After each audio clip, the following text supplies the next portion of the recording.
जय मसीह की। मसीह में मेरे प्यारे भाई और बहनों, मैं आपका भाई सूरज हमेशा की तरह एक बार फिर से आप सभी को सत्य की खोज में स्वागत करता हूं। तो चलिए आइए हम शुरू करते हैं हमारे आज के बाइबल अध्ययन।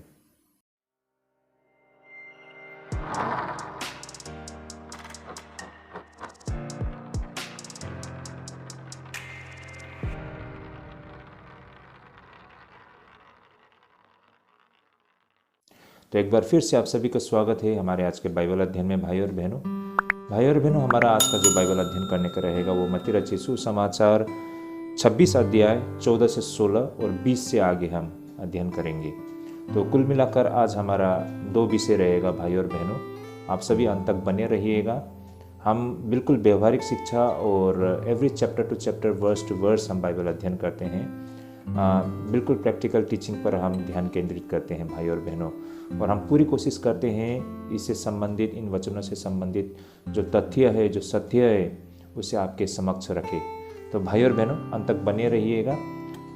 सबसे पहले हम वचन को पढ़ते हैं और उसके बाद हम इस पर अध्ययन करना शुरू करते हैं। और इससे पहले कि जितने भी हमारे बाइबल अध्ययन है आप हमारे प्लेलिस्ट से देख सकते हैं भाई और बहनों।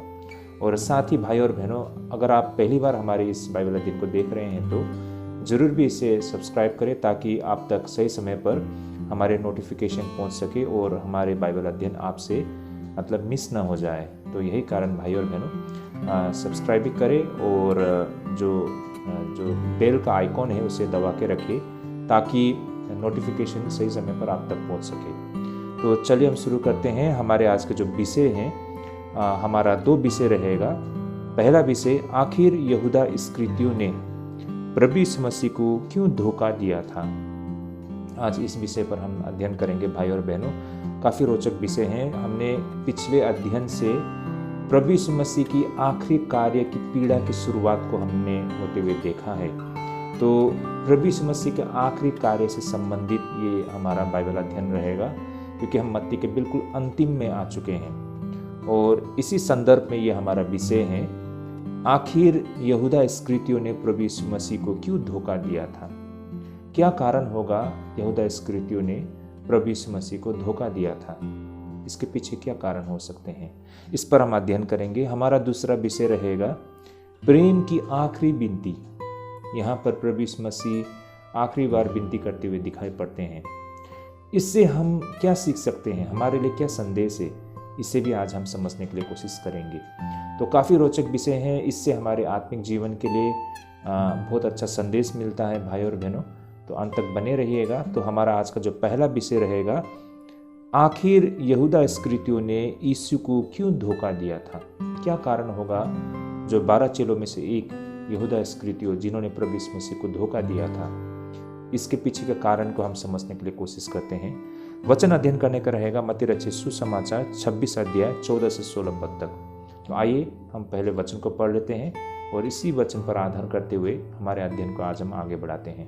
तो आइए हम सबसे पहले वचन को पढ़ लेते हैं। तब यहूदा इस्करियोती नामक 12 चेलों में से एक ने महायाजकों के पास जाकर कहा, यदि मैं उसे तुम्हारे हाथ पकड़वा दूं तो मुझे क्या दोगे।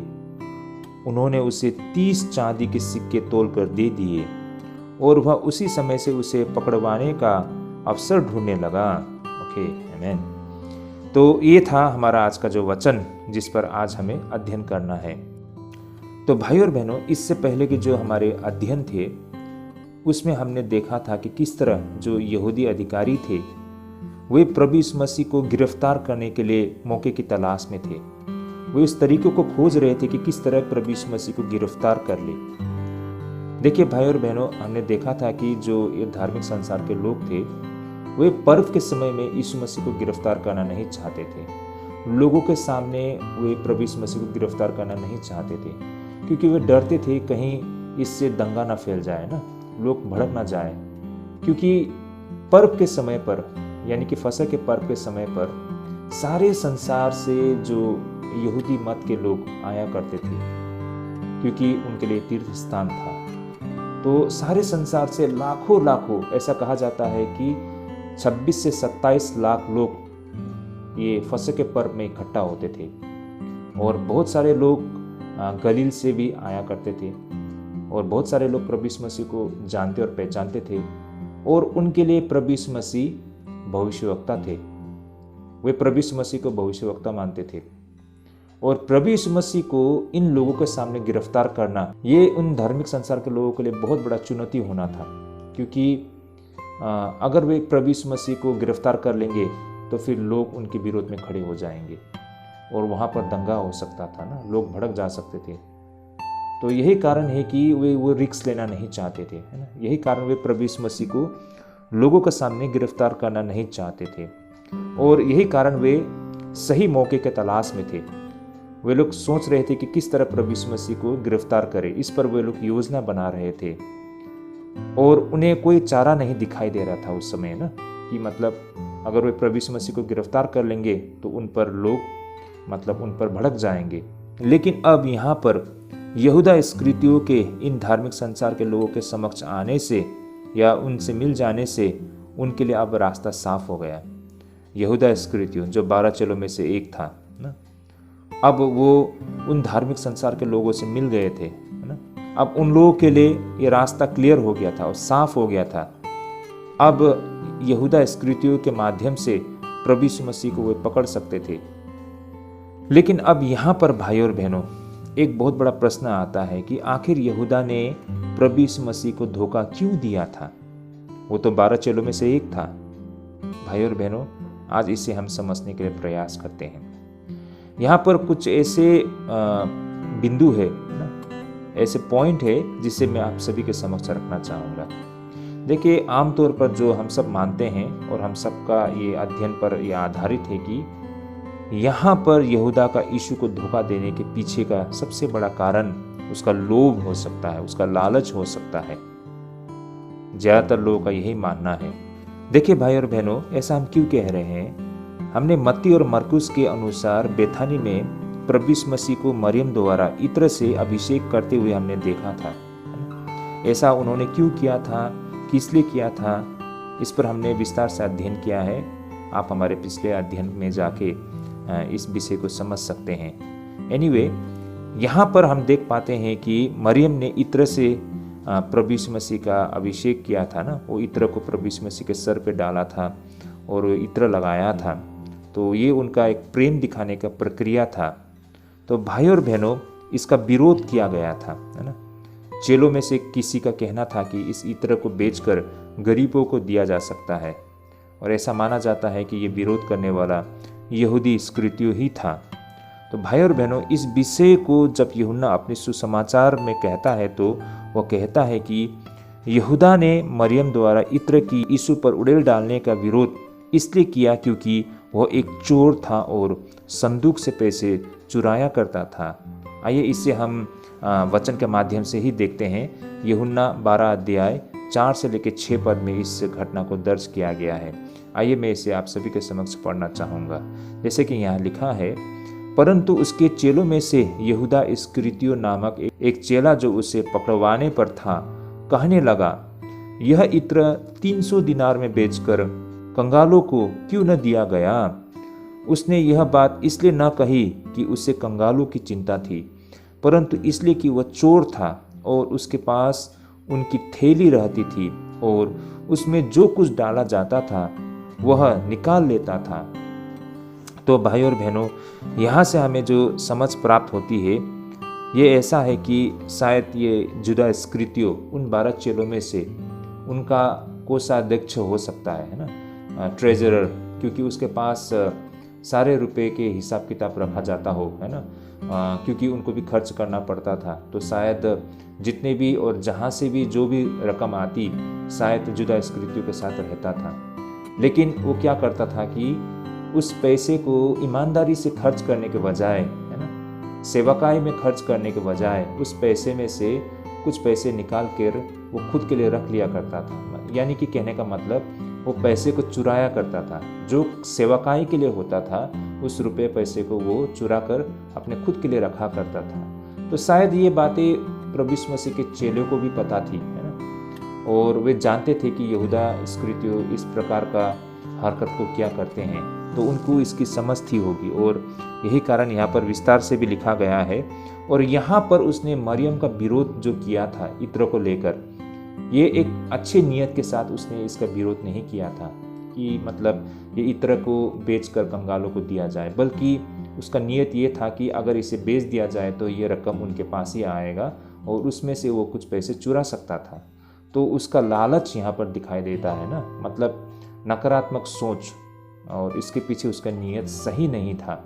तो यहीं से हमें ये बात समझ में आती है कि ये लालच ही था, ये लोभ ही था जिस वजह से उसने प्रभु यीशु मसीह को धोखा देने के लिए वो तैयार हो गया। भाई और बहनों, यदि लालच ही उसके विश्वास के कारण था तो यह इतिहास में सबसे भयानक उदाहरण थी कि पैसे के लालच कितनी गहराई तक हो सकती है। भाई और बहनों, ये कितनी भयानक बातें हैं ना, और हम सब के लिए एक इतना बड़ा उदाहरण पेश करता है कि लालच, रुपया पैसा, धन दौलत का लोभ होना लोगों को कितनी नीचे तक गिरा सकता है ना, लोगों के जीवन को तबाह कर सकता है। भाई और बहनों, यहाँ से ये बातें हमें समझ में आती है। देखिए, यहूदा इस्करियोती ने जिसको धोखा दिया था वो कोई आम इंसान नहीं था, है ना, या किसी संस्था को उसने धोखा नहीं दिया था, बल्कि स्वयं परमेश्वर को धोखा दिया था ना। स्वयं यीशु मसीह जो सारे मानव जाति का उद्धार करता है ना, उसको उसने धोखा दिया था। लोग तो उसके लिए सब कुछ निछावर करने के लिए तैयार है, लेकिन उनके साथ रहकर भी उसने यीशु मसीह को धोखा दिया था, रुपया पैसा धन संपत्ति के लालच के कारण, लोभ के कारण। तो रुपया पैसा धन संपत्ति का लोभ होना कितना भयानक बातें हैं भाई और बहनों, इसे हम यहाँ पर समझ में आती है ना। इसे हम हल्के से नहीं ले सकते हैं। हम बोलते हैं ना कभी कभार कि वो आदमी रुपया पैसा का बहुत लालच करता है ना, वो बहुत लोभ करता है अपने धन दौलत को। तो इसे कहकर हम लोग इसे एक साधारण सा लोगों का रवैया, लोगों का एक आम सा व्यवहार, एक छोटा मोटा भ्रष्टता सोचकर हम इसे इग्नोर करते हैं। लेकिन भाई और बहनों, ये लोभ है ना, ये लालच, धन संपत्ति का लालच, लोभ कितनी भयंकर चीज़ है ना। देखिए कितनी बड़ी उसने मतलब गलत काम किया है ना यहूदा इस्करियोती ने, कितना भयंकर उसका नतीजा निकला है, हम इमेजिन भी नहीं कर सकते हैं। तो रुपये पैसे का लोभ होना ये कोई साधारण बात नहीं है भाई और बहनों, है ना। इससे इतनी बड़ी भूल, इतनी बड़ी संकट पैदा हो सकता है कि उसका जीवन तबाह हो सकता है। इसलिए भाई और बहनों, इन बातों को हम अपने निजी जीवन में भी ख्याल रखना बहुत ज़रूरी है, इसे हम हल्के से नहीं ले सकते हैं। तो ये बातें भी हम यहाँ से सीख सकते हैं। अगर ये बातें सत्य है कि रुपये पैसे के लालच के कारण ही उसने यीशु मसीह को धोखा दिया है, तो ये कितनी गंभीर बातें हैं। तो आमतौर पर यहाँ पर जो हमारा विषय था कि आखिर यहूदा इस्करियोती ने प्रभु यीशु मसीह को क्यों धोखा दिया था, तो इसमें से ये एक पहला कारण बनता है कि उसका रुपया पैसा धन संपत्ति के लोभ के कारण, लालच के कारण उसने यीशु मसीह को धोखा दिया था, ऐसा आमतौर पर सभी लोगों का मानना है। तो ये एक पहला कारण है। अब हम देख सकते हैं हमारे दूसरे कारण को। दूसरा कारण यह कड़वी घृणा के कारण हो सकता है, जो यीशु के प्रति पूर्ण मोह भंग पर आधारित हो। इसे हम इस प्रकार समझने के लिए प्रयास करते हैं। यहूदी लोगों ने हमेशा से सत्ता का सपना देखा था, यही कारण उनमें चरम राष्ट्रवादी विचारधारा थी, जो फिलिस्तीनी और रोमियों को खदेड़ने के लिए किसी भी हद तक हत्या और हिंसा करने के लिए भी वे तैयार थे। इन राष्ट्रवादी विचारधारा को रखने वाले लोगों को सिकारिल कहा जाता है। भाई और बहनों, मैं फिर से एक बार कहता हूँ, ऐसे राष्ट्रवादी सोच रखने वाले यहूदियों को सिकारिल कहा जाता है, जो कि खंजर धारण करने वाले वे हत्या नीति का पालन किया करते थे। मतलब उनका जो उद्देश्य है, अगर स्वतंत्रता के लिए उसे किसी की हत्या भी करना पड़े तो वो करने के लिए तैयार रहते थे। ऐसे लोगों को सिकारिल कहा जाता है। और हो सकता है कि यहूदा इस्करियोती भी ऐसा ही सोच रखने वाले थे, और उन्होंने भी प्रभु यीशु मसीह को दिव्य रूप से भेजा गया नेता के रूप में हमेशा से देखा हो, जो अपनी चमत्कारी शक्तियों के साथ महान विद्रोह का नेतृत्व करे। लेकिन अब उसे शायद ये लगा हो कि प्रभु यीशु मसीह ने जानबूझकर दूसरे मार्ग को अपना लिया और वो रास्ता जो क्रूस तक ले जाती है।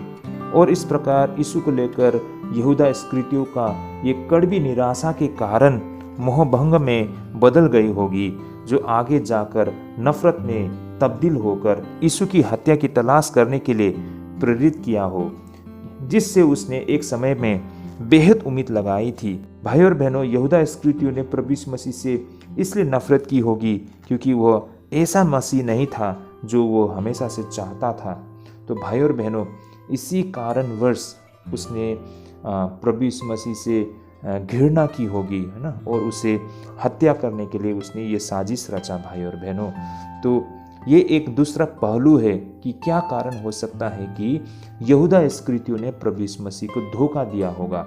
मैं आशा करता हूँ इस बात को भी आप लोग समझ पा रहे होंगे, क्योंकि हम सब जानते हैं भाई और बहनों, जो इजरायली लोग थे वे लोग रोमी शासन के अधीन में थे और वे लोग हमेशा से संघर्ष कर रहे थे कि किस तरह से वे रोमी शासन से छुटकारा पा सके और एक स्वतंत्र देश की तरह वे लोग रह सके। वे लोग मसीहा का इंतजार कर रहे थे। वे लोग ये आस लगाए थे कि मसीहा दाऊद की तरह एक योद्धा होगा और इजरायली जाति को अगुवाई करेगी और वे रोमियों के साथ लड़ेंगे, उन पर विजय प्राप्त करेंगे और उन्हें स्वतंत्र दिलाएंगे और एक बार फिर से इजरायली देश, है ना, इजरायली राष्ट्र एक महान राष्ट्र बनेगा, एक महान जाति बनेंगे और वे लोग सभी पर शासन करेंगे और वे आगे को बिल्कुल आनंद से और बिल्कुल शान से रहेंगे। तो इस आस में वे लोग थे भाई और बहनों। और इसी संदर्भ में समय समय पर ऐसे गुड लोग भी खड़े हो जाते जो रोमी शासन के साथ विद्रोह किया करते थे, उनके साथ उनका खूनी संघर्ष होती थी, है ना। तो ऐसे ऐसे हमको होते हुए दिखाई पड़ती थी। तो भाई और बहनों, जो यहूदा इस्करियोती था ना, जो 12 चेलों में से एक था, शायद वो भी इसी प्रकार के सोच रखने वाले थे। शायद वो भी सोच रहे थे कि यीशु मसीह उन्हें इसी तरह अगुवाई करेंगे और वे उन्हें मतलब रोमियों का हाथों से उन्हें छुटकारा दिलाएंगे। लेकिन उसे लगा ऐसा तो कुछ नहीं हो रहा है, ये तो बिल्कुल गलत हो रहा है। यीशु मसीह तो क्रूस की ओर आगे बढ़ रहा है। तो शायद इसी बात को वो आधार बनाते हुए उसने जैसा मसीह की आस लगाए थे प्रभु यीशु मसीह के साथ, ऐसा मसीह वो नहीं निकला। इसलिए उसने यीशु मसीह को मतलब तबाह करने के लिए उसने सोचा, है ना। और इसी बात को आधार रखते हुए उसने ये सब कुछ किया है भाई और बहनों। तो ऐसा बहुत सारे लोगों का मानना है कि यही कारण हो सकता है कि यहूदा इस्करियोती ने प्रभु यीशु मसीह को धोखा दिया था। तो इस तरह भाई और बहनों, और एक आखिरी पहलू आपके समक्ष हम रखना चाहते हैं कि आखिरकार प्रभु यीशु मसीह को यहूदा इस्करियोती ने क्यों धोखा दिया था होगा ना। इसके पीछे का कारण क्या हो सकता है? देखिए भाई और बहनों, इसकी भी पूरी संभावना थी कि यहूदा इस्करियोती ने यीशु को कभी भी मारने की इरादा नहीं रखी थी होगी। इसकी पूरी संभावना है कि जैसा कि हमने यहाँ पर देखा भी है, यहूदा ने प्रभु यीशु मसीह में दिव्य नेता को देखा था। उसने ये सोचा हो कि यीशु बेहद धीमी गति से अपने कार्य को आगे बढ़ा रहे हैं और यह मात्र कार्य को तेजी लाने के नियत से यहूदा इस्करियोती ने ये सब कुछ किया था और यीशु को कार्य करने के लिए विवश करने के इरादे से उसके साथ विश्वासघात किया था। शायद भाई और बहनों, आप सभी को आश्चर्य लगे इस तरह की तर्क हम आपके समक्ष रखने पर, लेकिन भाई और बहनों, यहाँ पर इसकी पूरी संभावना है। भाई और बहनों, ये दृष्टिकोण जो सभी तथ्यों से सबसे उपयुक्त हमें दिखाई पड़ रही है, क्योंकि भाई और बहनों, हम यहाँ पर देख पाते हैं जिस नियत से उसने प्रभु यीशु मसीह को उन धार्मिक संसार के लोगों के हाथों में सौंप दिया था, अब वो योजना उसे शायद विफल होते हुए दिखाई पड़ रही है और इसी कारण उसने आत्महत्या कर दिया था। देखिए भाई और बहनों, यहाँ पर हम इस दृष्टिकोण को इग्नोर नहीं कर सकते हैं या फिर नज़रअंदाज नहीं कर सकते हैं। ऐसा हम क्यों कह रहे हैं? देखिए भाई और बहनों, यहाँ पर यहूदा इस्करियोती ने आत्महत्या कर लिया था। ऐसा उसने क्यों किया? कारण सीधी सी है भाई और बहनों, उसने जो योजना बनाया था, उसका जो प्लान था, वो विफल हो गया था। उसने कभी भी प्रभु यीशु मसीह की हत्या करने की नीयत से उसने प्रभु यीशु मसीह को उन धार्मिक संसार के लोगों के हाथों में नहीं सौंपा था। उसने सोचा था कि शायद ऐसा करने पर प्रभु यीशु मसीह भी रिएक्ट करेंगे, है ना, वो भी प्रतिक्रिया करेंगे। इससे क्या होगा कि जो यीशु मसीह का अंतिम का कार्य जो था वो मतलब तुरंत हो जाएगा और जो यीशु मसीह का राज्य स्थापित हो जाएगी। तो ऐसा इसलिए उसने इस बात को सोचकर ये सब किया होगा। लेकिन जब देखा कि उसका जो योजना थी, उसकी जो सोच थी, इसका बिल्कुल विपरीत हो गई, है ना, और अननोइंगली या फिर अनजाने में या फिर उसके मूर्खता के कारण उसने यीशु मसीह एक धर्मी जन की हत्या कर दी। इस बात को वो सहन नहीं कर पाया और उसने आत्महत्या कर लिया। तो ऐसा बहुत सारे लोगों का मानना है कि यहूदा इस्करियोती ने प्रभु यीशु मसीह को उनके हाथों में सौंपने का कारण ये था कि जो अंत के कार्य को उसको थोड़ा तेजी लाना, है ना, ये कार्य जल्द से जल्द हो जाए। इसी नियत के साथ उसने यीशु मसीह को उन लोगों के हाथों में सौंपा। लेकिन जब देखा कि ऐसा कुछ नहीं हो रहा है और इसका बिल्कुल उलट हो गया है, तो उसने ये बात को सहन नहीं कर पाया और उसने अपने आप को आत्महत्या कर ली। तो ऐसा बहुत लोगों का मानना है। अंततः भाई और बहनों, यहूदा इस्करियोती का जो त्रासदी यह थी कि उसने प्रभु यीशु मसीह को स्वीकार करने से इनकार कर दिया था और वह प्रभु यीशु मसीह को वह बताने की कोशिश कर रहा था जो वह चाहता था। भाई और बहनों, यह यीशु नहीं हो सकता जिसे हमारे द्वारा बदला जा सकता हो, बल्कि हमें यीशु द्वारा बदला जाना चाहिए। हम यीशु प्रभु को अपने उद्देश्य के लिए कभी उपयोग नहीं कर सकते हैं, बल्कि हमें उसके लिए उपयोग किए जाने के लिए प्रस्तुत करना होगा। यहूदा की त्रासदी उस व्यक्ति की तरह है जिसने ये सोचा कि वह परमेश्वर से बेहतर जानता है। भाई और बहनों, इसे मैं एक बार फिर से कहना चाहूँगा कि यहूदा की यह त्रासदी थी कि उस व्यक्ति की तरह जिसने यह सोचा कि वह परमेश्वर से बेहतर जानता है। भाई और बहनों, ये रवैया आज के समय में भी हम विश्वासियों के बीच में दिखाई देते हैं। हम में से बहुतों को लगता है कि हम परमेश्वर से ज़्यादा जानते हैं। बोलते तो हैं कि हम परमेश्वर में विश्वास रखते हैं, परमेश्वर सर्वशक्तिमान है, लेकिन जो हमारी सोच दिखाती है वो ये दिखाता है कि हम ये सोचते हैं कि परमेश्वर से हम ज़्यादा जानते हैं, है ना। हमें लगता है कि परमेश्वर से ज़्यादा हमें पता है और यही सबसे बड़ी हमारी समस्या है। चाहिए था हमें परमेश्वर में विश्वास करे, परमेश्वर में भरोसा रखे, ना, उसके आगे अपने जीवन को समर्पण करे, उसकी इच्छा को पूरा होने दो। लेकिन भाई और बहनों, आजकल बहुत सारे विश्वासी लोग अपने सोच पर भरोसा रखते हैं, अपने विचार पर वो विश्वास करते हैं और यही कारण उसके जीवन में मतलब बहुत ही समस्या हमको दिखाई देती है। और यही चीज़ यहाँ पर यहूदा इस्करियोती के साथ में भी होते हुए हमको दिखाई पड़ती है ना। शायद वो अपने सोच पर वो विश्वास कर रहे थे, अपने ही विचारधारा को सही समझ रहे थे और उसने ये सब कुछ किया। अंततः इसका नतीजा कितना भयानक निकला।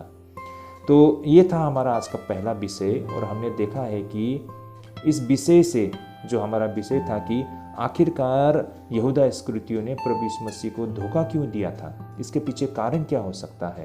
तो हमने देखा है कि शायद इसका कारण उसका लोभ, उसका लालच हो, है ना, धन संपत्ति, रुपया पैसा के प्रति उसका जो लालच है, उसका जो लोभ है, और यही एक कारण बना उसने प्रभु यीशु मसीह को धोखा देने का, है ना। अगर ये सही है तो ये मानव जाति के लिए एक बहुत बड़ा उदाहरण बनता है कि लोग रुपया पैसा का लालच होना ना, ये कितनी भयंकर है, कितनी खतरनाक है भाई और बहनों, है ना। कि देखिए, इसी लोभ और लालच के कारण उसने एक धर्मी जन, एक पवित्र जन मसीहा को क्रूस के लिए उसने मतलब एक कारण बना भाई और बहनों। तो ये कितनी भयानक बातें हैं। या फिर हमने ये भी देखा है कि भाई और बहनों, यहाँ पर यहूदा इस्करियोती का प्रभु यीशु मसीह का धोखा देने का कारण वो जैसा मसीह चाहता था वो ऐसा मसीह नहीं निकला, है ना। शायद वो सोच रहा था कि यीशु मसीह लड़ेंगे और इस्राएली जाति को छुटकारा दिलाएंगे, है ना, उनके साथ युद्ध करेंगे, दाऊद की तरह वो मतलब उन इस्राएली जाति को अगुवाई करेंगे और उन्हें एक स्वतंत्र राष्ट्र दिलाएंगे।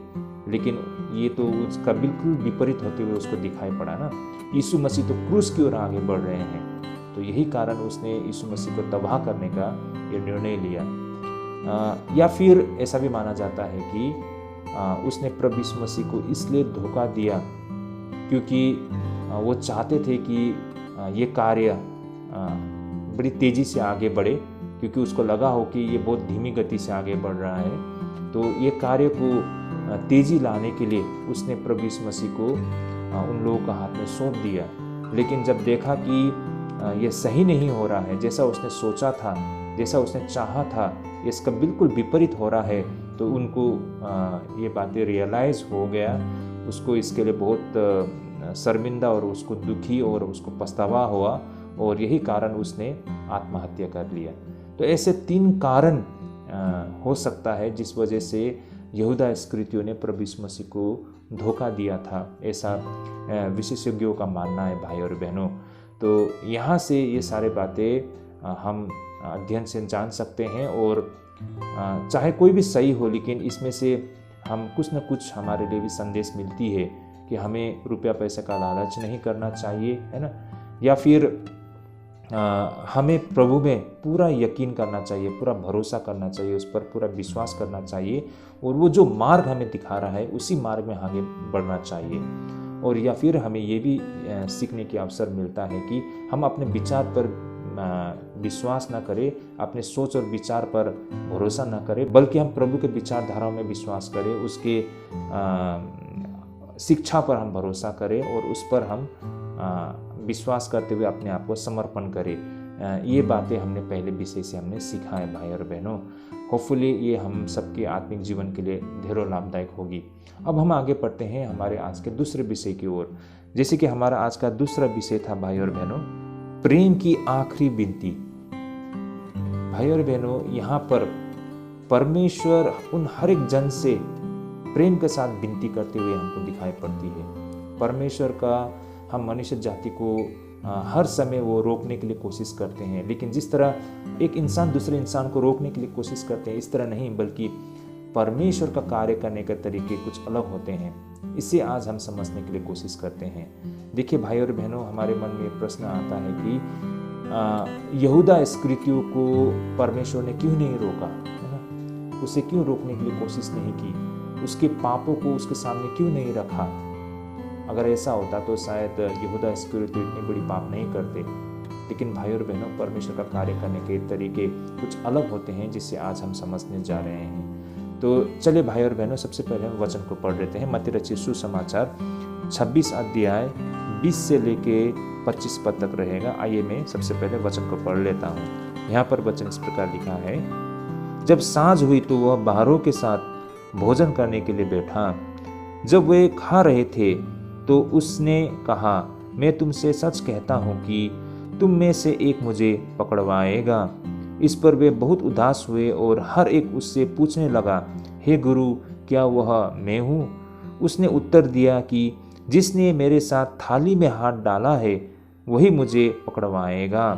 मनुष्य का पुत्र तो जैसा उसके विषय में लिखा है जाता ही है, परंतु उस मनुष्य के लिए शोक है जिसके द्वारा मनुष्य का पुत्र पकड़वाया जाता है। यदि उस मनुष्य का जन्म ही न होता तो उसके लिए भला होता। तब उसके पकड़वाने वाले यहूदा ने कहा, हे रब्बी, क्या वह मैं हूँ? उसने उससे कहा, तू कह चुका। भाई और बहनों, हमारे विषय प्रेम की आखिरी विनती। यहाँ से इस पैसेज से हम इसी संदेश को समझने के लिए प्रयास करते हैं। भाई और बहनों, सुसमाचार की कहानी के इस अंतिम दृश्य में ऐसे समय आते हैं जब यीशु और यहूदा एक ऐसी दुनिया में प्रतीत होते हैं जहां उनके अलावा कोई और मौजूद नहीं है। भाई और बहनों, हम यहाँ पर देख पाते हैं कि प्रभु यीशु मसीह अपने 12 चेलों के साथ वो बैठकर भोजन कर रहे हैं। वे लोग आपस में बातें भी कर रहे हैं, है ना। जब प्रभु यीशु मसीह ने ऐसा कुछ कहा तो हर कोई चकित हो गए, है ना। सभी को शौक लगा और हर कोई एक दूसरे से पूछ रहे हैं ना, ये जानने के लिए प्रयास कर रहे हैं कि वो कौन हो सकता है ना। तो एक दूसरे से सारे लोग बातें कर रहे हैं। भाई और बहनों, इन सारे लोगों के वहाँ पर मौजूद होने पर भी, इन सारे लोगों के प्रेजेंस होने पर भी यहाँ पर हमें वास्तव में 2 ही शख्स हमको यहाँ पर स्पष्ट नजर आ रही है। एक तो प्रभु यीशु मसीह जो ये बातें कह रहे हैं, और दूसरा ये बातों को जो सुन रहे हैं और जिनके विषय में ये बातें कही गई है। वास्तव में प्रभु यीशु मसीह ये बातें किससे बोल रहे हैं ये किसी को पता नहीं है। यही कारण हर कोई जानना चाहते हैं कि आखिर वो व्यक्ति कौन हो सकता है। लेकिन यहाँ पर जुदा इस्करियोती भली भांति जानते हैं कि ये जो बातें प्रभु यीशु मसीह ने कही है वो उसके विषय में कही है, और प्रभु यीशु मसीह भी जानते हैं कि ये बातें वो किसे कह रहे हैं, और उस व्यक्ति को भी पता चल गया है कि वो उसे कह रहे हैं। मतलब सारे लोग यहाँ पर बैठे हैं और इस पर चर्चा कर रहे हैं, लेकिन यहाँ पर सीधे तौर पर यीशु मसीह और जुदा इस्करियोती के बीच में बातें हो रही है जो लोगों को नजर नहीं आ रही है, लेकिन उन दोनों को ये भली भांति नजर आ रही है कि यीशु मसीह ये बातें किसे कह रहे हैं, और जुदा इस्करियोती भी वो अच्छी तरह से जानते हैं कि प्रभु यीशु मसीह वास्तव में उनके विषय में बोल रहे हैं। तो भाई और बहनों, ये सारे लोग एक साथ होते हुए भी लोगों को नजर नहीं आ रही है जो चीज प्रभु यीशु मसीह और यहूदा यहाँ पर बातें कर रहे हैं, है ना। तो भाई और बहनों, यही कारण ये एक ऐसा समय था जब यीशु और यहूदा एक ऐसी दुनिया में प्रतीत होते हैं जहाँ उनके अलावा कोई और मौजूद नहीं था। एक बात यहाँ पर बिल्कुल निश्चित था भाई और बहनों, ये जो यहूदा इस्करियोती अपनी ये घिनौने काम को पूरी गोपनीयता के साथ वो करता दिखाई पड़ रहा है ना। इसे बिल्कुल चुपके से सीक्रेटली इस काम को कर रहे हैं। उसने अपने आने जाने की ये पूरी प्रक्रिया को छिपा रखा था, क्योंकि अगर इस विषय में बाकी चेलों को पता चल जाती तो वे शायद यहूदा इस्करियोती की हत्या कर डालते हैं ना, और कोई भी उसे बचा नहीं पाते, क्योंकि वो जो करने जा रहा है ये बहुत ही भयंकर चीज़ है भाई और बहनों। उसने अपनी योजनाओं को अपने साथी शिष्यों के साथ छिपा रखा था, लेकिन वह यह घिनौनी हरकत मसीह से नहीं छिपा सका। जैसे कि उसी तरह एक व्यक्ति अपने पापों को अपने साथी संगी से छिपा सकता है, लेकिन वह उन्हें मसीह की दृष्टि से कभी नहीं छिपा सकता है, क्योंकि मसीह हमारे हृदय की भेद को देख सकता है। भाई और बहनों, यहाँ पर प्रभु यीशु मसीह अच्छी तरह से ये सारे बातों को जानते थे, लेकिन बाकी वहाँ जितने भी उपस्थित थे उन्हें इनकी सूचना और जानकारी बिल्कुल नहीं थी कि यहूदा इस्करियोती आखिर कौन था।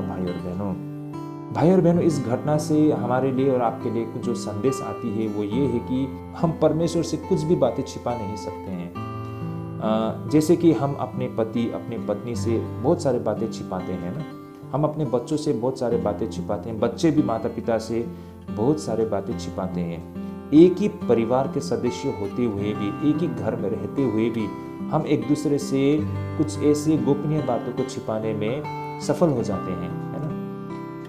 लेकिन भाई और बहनों, हम हर किसी से कुछ ना कुछ राज को छिपा ले, कुछ ऐसी बातों को छिपा ले, लेकिन परमेश्वर से हम कुछ भी छिपा नहीं सकते हैं, क्योंकि परमेश्वर हमारे हृदय की भेदों को अच्छी तरह से जानते हैं। यहाँ पर यहूदा इस्करियोती ने अपनी ये जो घिनौना जो योजना थी, है ना, इसे उसने सभी से छिपा के रखा था, लेकिन प्रभु यीशु मसीह अच्छी तरह से जानते थे कि वो व्यक्ति आखिर कौन है और वो क्या करने जा रहा है। शायद यहूदा इस्करियोती ने सोचा होगा कि उसने सारे काम को बिल्कुल गोपनीय तरीके से बिल्कुल सीक्रेटली किया है ना, किसी को पता नहीं है, लेकिन यीशु मसीह को ये बातें पता थी, है ना। वो जानता था, वो देख पाता था, क्योंकि वो स्वयं परमेश्वर है भाई और बहनों। तो यही एक संदेश हमें यहाँ से ये भी मिलती है कि हम परमेश्वर से कुछ भी बातों को छिपा नहीं सकते हैं। लेकिन भाई और बहनों, अब यहाँ पर हम प्रभु यीशु मसीह को पापियों के साथ उसके रवैया को देख पाते हैं। प्रभु यीशु मसीह अपनी शक्ति का उपयोग यहूदा इस्करियोती को तबाह करने के लिए प्रयोग कर सकते थे, उसे अपंग बना सकते थे, या फिर उसको असहाय बना सकते थे।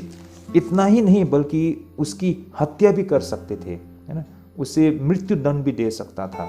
लेकिन यहाँ पर हमें प्रभु यीशु मसीह की सबसे बड़ी हथियार जो प्रभु यीशु मसीह हमेशा से प्रयोग करते आ रहे थे, और वो था प्रेम की अपील। भाई और बहनों, हमारे लिए हमारे सामने में ये एक बहुत बड़ा प्रश्न बनता है ना।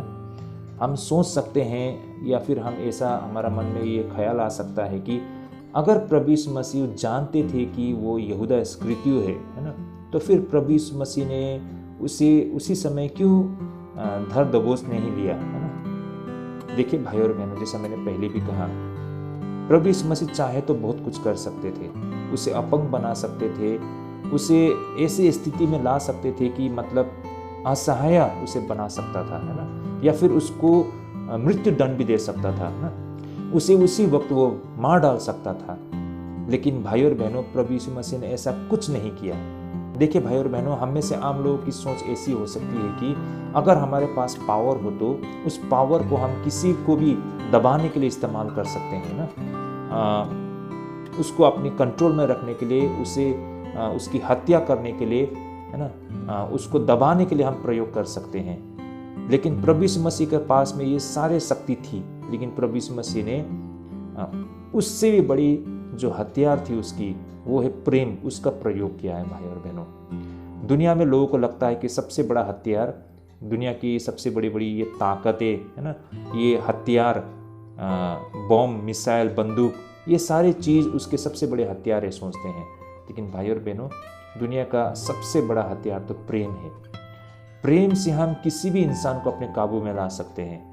अगर हम बंदूक और हथियार के दम पर किसी को कंट्रोल कर पाते तो ये दूसरी बात होती, लेकिन ऐसा कभी नहीं होता है। भाई और बहनों, शायद उस व्यक्ति को हम मार सकते हैं हथियार से या अपने काबू में ला सकते हैं, लेकिन उसके विचारधारा को हम कभी खत्म नहीं कर सकते हैं।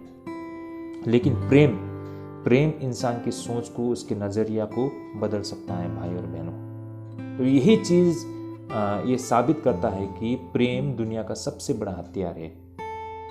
प्रभु यीशु मसीह चाहे तो उसे उसी वक्त मृत्यु दंड दे सकता था ना, उसके पास इतनी शक्ति, पावर थी, लेकिन प्रभु ने उससे भी बड़ी हथियार यानी कि प्रेम का प्रयोग किया है। यहाँ पर प्रभु यीशु मसीह प्रेम को माध्यम बनाते हुए वो यहूदा इस्करियोती को रोकने के लिए प्रयास कर रहे थे, उसे वो अपील कर रहे थे। भाई और बहनों, और ये सारी चीज़ हमको यहाँ पर दिखाई देती है। आइए इसे हम गंभीरता से और बिल्कुल बारीकी से इसे अध्ययन करने के लिए और समझने के लिए प्रयास करते हैं।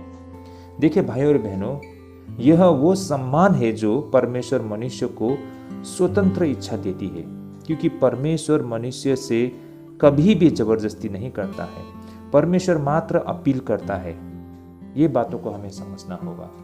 जैसे मैंने पहले भी कहा, अगर बंदूक के बॉम्ब के ताकत पर, अपने मसल पावर, किसी को डरा के अगर वो अपने काबू में लाता है तो भाई और बहनों, शायद लगे कि वो व्यक्ति उसके काबू में आ गए हैं, लेकिन वो अपने स्वेच्छा से नहीं है। भाई और बहनों, तो इसका क्या मतलब हो सकता है? इसका कोई मतलब नहीं हो सकता है।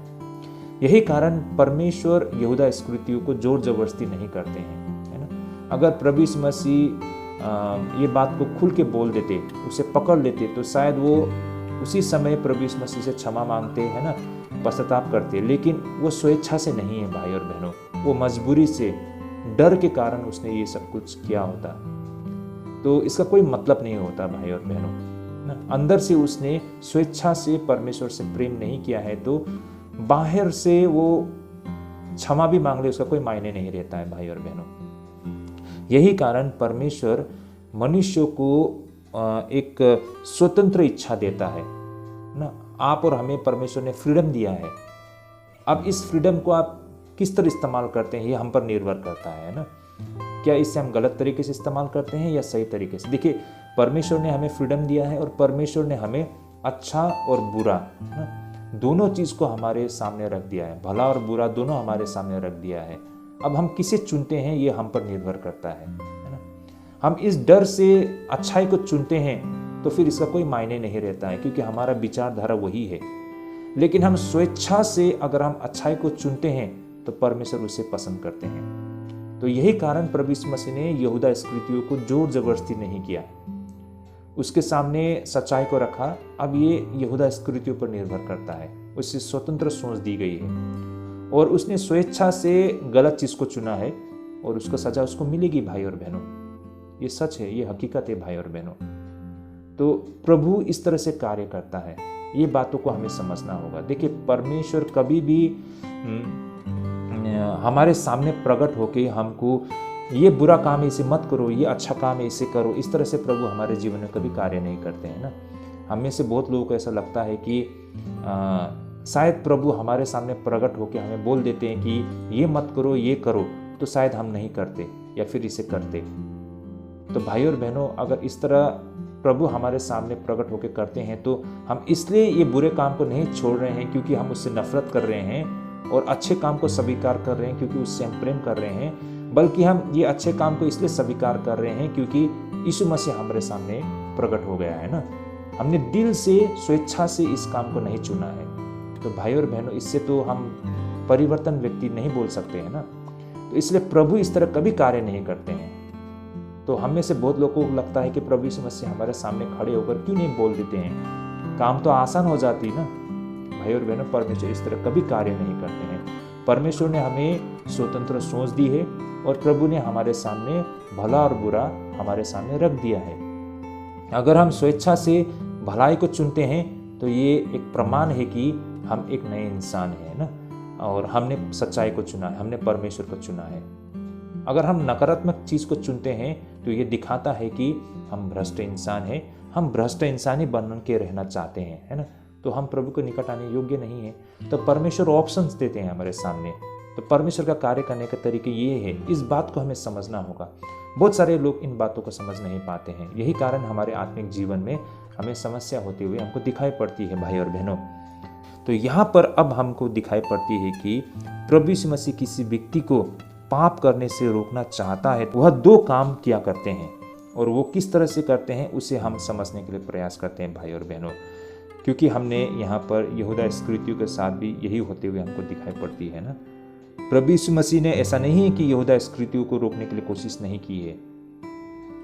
हमें ऐसा लग सकता है, मैंने शुरुआत में भी कहा ना कि प्रभु यीशु मसीह ने यहूदा इस्करियोती को उसी समय पकड़ के उसके सामने सच्चाई को रख दिया होता तो शायद यहूदा इस्करियोती ये पाप नहीं करते।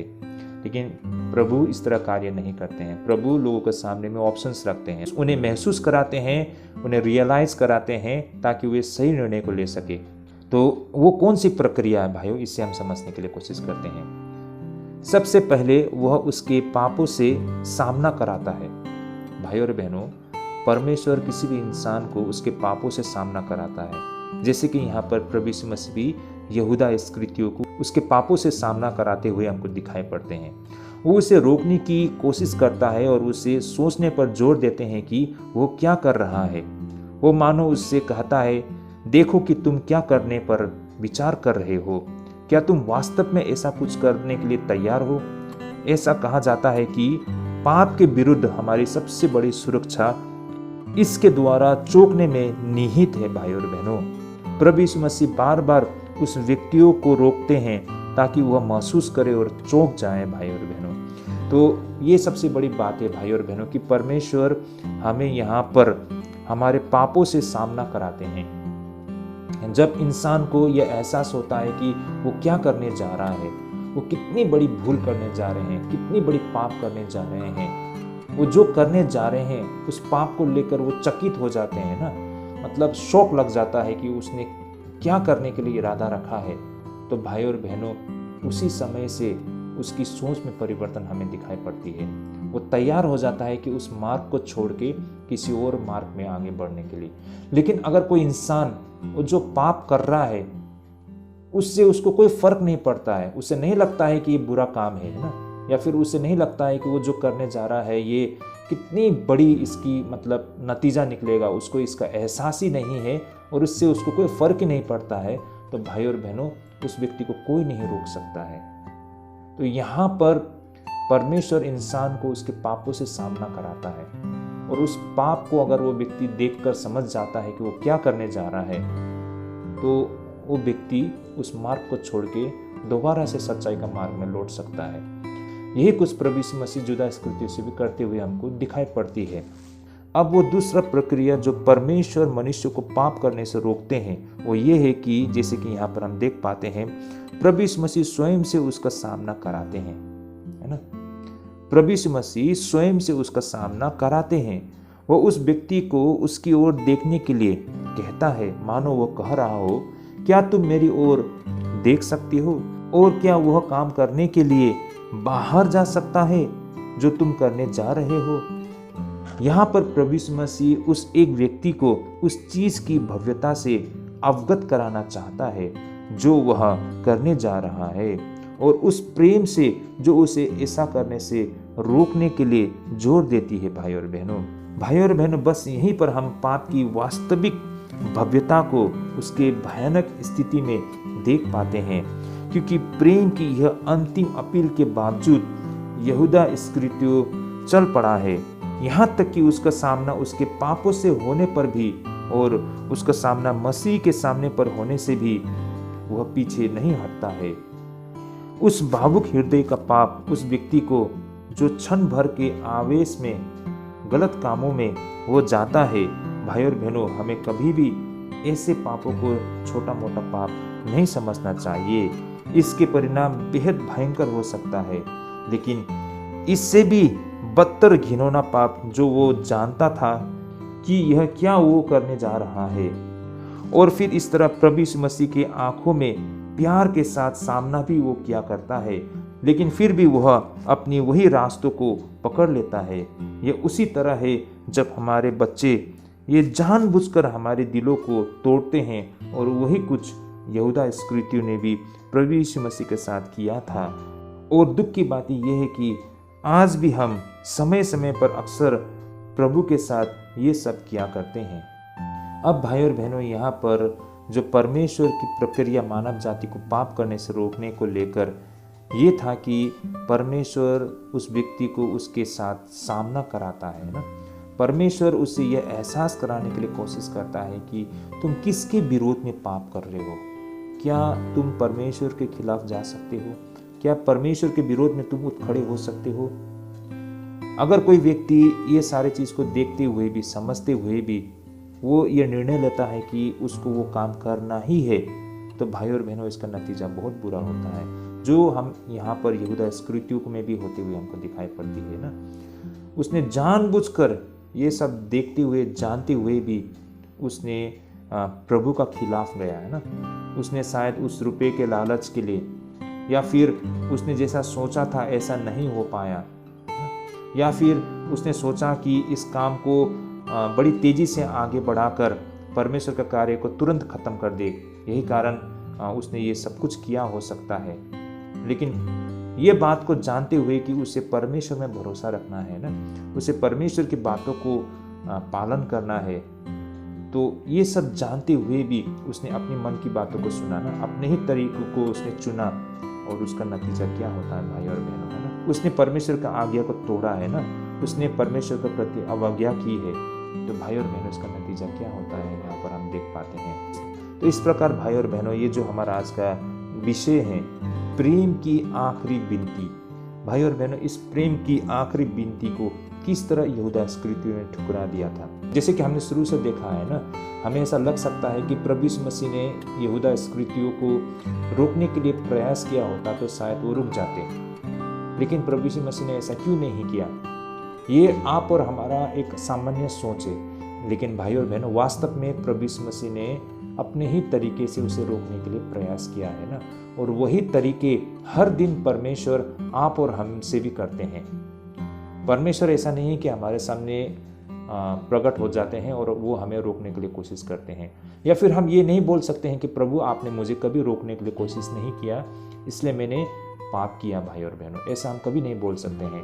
प्रभु तो हर समय वो हमें रोकने के लिए कोशिश करते हैं, लेकिन उस तरीके को हमें समझना होगा और जानना होगा। भाई और बहनों, यहाँ पर भी प्रभु ने यहूदा इस्करियोती को रोकने के लिए कोशिश की थी ना। उसे डरा के नहीं, उसे धमका के नहीं, बल्कि प्रेम के साथ उसे रोकने के लिए कोशिश किया था, जो सबसे बड़ा हथियार है मसीहा का, है ना। तो प्रभु आज भी आप और हमसे यही कुछ कर रहे हैं, है ना। प्रभु आप और हमको जबरदस्ती नहीं, डरा के नहीं, बल्कि प्रेम के साथ वो हमें रोकने के लिए प्रयास करा रहे हैं ना। प्रभु हमारे पापों से हमें अवगत करा रहे हैं। प्रभु हमें ये बता रहे हैं कि तुम किसके विरोध में पाप करने जा रहे हो। तो भाई और बहनों, जब प्रभु हमारे पापों को हमें अवगत कराते हैं और उससे हम महसूस करके जब हमें उससे घृणा होती है, उससे हम दूर जाने के लिए प्रयास करते हैं, तो हम परमेश्वर में लौट पाते हैं, है ना। और जब हमको ये भी एहसास होता है कि हम किसके खिलाफ पाप कर रहे हैं, है ना, जब इसका एहसास हमें होता है और इसे हम सीरियसली लेते हैं, तो हम इस पापों से दूर हो पाते हैं। लेकिन भाई और बहनों, कोई भी व्यक्ति जब परमेश्वर उसे किसी भी माध्यम से पाप के विषय में अवगत कराते हैं, लेकिन वो उसे इग्नोर करता है ना, उसे दरकिनार कर देता है, उससे अपनी आंखें को मूंद लेता है। छोटी से छोटी पाप होने दो, चाहे आप किसी से घूस ले रहे हो ना, आप भ्रष्टाचार कर रहे हो, आप करप्शन कर रहे हो, तो रुपया लेते समय आपको एहसास होता है ना कि आप गलत कर रहे हो, है ना। एक ईसाई होने के नाते से, परमेश्वर के सच्चे भक्त होने के नाते से मैं ये भ्रष्टाचार के पैसे को मैं नहीं ले सकता हूँ, मैं भ्रष्टाचार नहीं कर सकता हूँ। ऐसा करके आप इनकार करते हो तो सही हो ना, लेकिन आपके सामने बहुत सारा रुपया पैसा रखा है, आप जानती हो कि ये गलत है, तब भी उन बातों को थोड़े समय के लिए आप साइड में रखकर उस पैसे को आप ले लेते हो, है ना। तो फिर ये तो वही बात है ना कि परमेश्वर ने आपको आपके पाप को लेकर अवगत कराया, लेकिन आपने उसे दरकिनार कर लिया ना, आपने अपनी आंखों को मूंद लिया और उस भ्रष्टाचार के पैसे को आपने ले लिया। ये तो वही बात हो गया ना। या फिर आप उस समय जब आप उस पैसे को ले रहे हो, आपके हाथों में वो रुपया आ गया है, आप उस रुपये को लेकर आप बहुत खुश हो, और उस रुपये को लेकर आप क्या परमेश्वर को धन्यवाद दे पाओगे? नहीं दे पाओगे ना। आप परमेश्वर के साथ आंख नहीं मिला पाओगे, क्योंकि वो रुपया आपको लगता है, आप जानते हो कि ये परमेश्वर ने दिया हुआ पैसा नहीं है, बल्कि मैंने गलत तरीके से इसको मैंने प्राप्त किया है, और इस पैसे के लिए मैं परमेश्वर को धन्यवाद दे नहीं सकता हूँ। इस पैसे को हम परमेश्वर की सेवाकाई में नहीं लगा सकता हूँ। लेकिन भी इन बातों को आप इग्नोर करते हो ना, इस बातों को आप दरकिनार करते हो, तो भाइयों और बहनों आपका तबाह होना निश्चय ही है। देखिए, परमेश्वर हमें वचन के द्वारा स्मरण करा के अलग अलग प्रक्रिया से हमें परमेश्वर संदेश दे के भले और बुरे को हमारे सामने रखते हैं, लेकिन ये जानते हुए भी, समझते हुए भी इन सारी चीज़ों को, इन वचनों को जो परमेश्वर ने जो हमें अवगत कराने के लिए कोशिश की, इन सारी चीज़ों को इग्नोर करते हैं ना, समस्या यहीं से शुरू हो जाता है। तो इन बातों को आज हमें समझने की आवश्यकता है। तो ये था हमारा दूसरा विषय, जहाँ से हमने ये सारे तथ्यों को समझा है। तो मैं आशा करता हूँ भाई और बहनों, हमारे आज के बाइबल अध्ययन के माध्यम से हमारे आत्मिक जीवन के लिए बहुत लाभदायक पहुँचेगा। और भाई और बहनों, अगर आपको लगता है कि ये हमारे लिए बिल्कुल आशीषित है, तो कृपया इसे अपने रिलेटिव, फ्रेंड सभी के साथ शेयर कीजिए, ताकि उन तक भी ये सत्य पहुँच पाए, और यहाँ से जो हमें संदेश मिलती है हमारे आत्मिक जीवन के लिए ढेरों लाभदायक हो। तो आज के लिए हम यहीं पे स्थगित करते हैं। अगले बाइबल अध्ययन में भी जरूर जुड़िएगा। प्रभु आप सबको आशीष करे, प्रभु आप सबको अगुवाई करे, परमेश्वर आप सबको ढेरों आशीष करे। जय मसीह की।